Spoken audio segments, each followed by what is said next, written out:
bermakna berpindah. Maka dari itu hakikat manusia pasti berhijrah. Mau tidak mau pasti hijrah. Yang muda pasti hijrah jadi tua. Yang tua pasti bukan. Yang tua pasti hijrah. Makin baik aja dah. Jangan mati, soalnya yang muda juga mati. Semua akan mati. Muda mati, tua mati. Kaya mati, miskin mati. Raja mati, rakyat mati. Semua mati. Yang bernyawa pasti mati. Ibu-ibu semua bernyawa pasti mati. Jadi kematian kepastian. Jadi hakikat manusia pasti berpindah. Ya, yang kaya pasti bisa miskin, yang miskin pun bisa jadi kaya. Yang baik bisa buruk, yang buruk bisa baik. Maka hakikat manusia sudah menjadi fitrah dan sunnatullah pasti berpindah. Jadi arti daripada hijrah pasti akan berlaku di setiap manusia.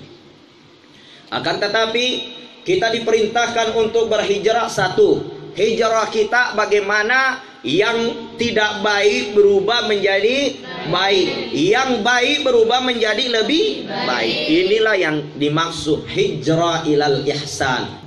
Bagaimana kita menjadi manusia yang lebih baik. Kenapa? Man hajara ilallah faulaika humul muflihun. Siapa yang berhijrah karena Allah, maka dialah yang akan mendapatkan keberuntungan, keselamatan, kenikmatan, kebahagiaan.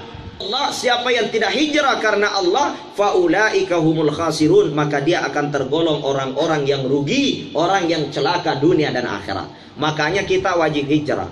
Wajibnya bagaimana? Kalau hari ini kita tidak baik, besok kita jadi baik. Kalau kemarin-kemarin kita banyak dosa, hasibu anfusakum qabla an tuhasabu. Kita hitung-hitung diri kita. Kalau dulunya ini mungkin bulan lalu atau tahun lalu berapa dosa saya lakukan ya? Berapa kali nih saya kata-katai suami saya?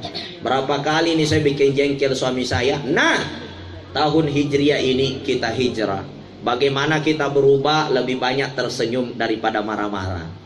Di depan suami kita lebih banyak berpakaian yang menggoda suami daripada menggoda suami tetangga.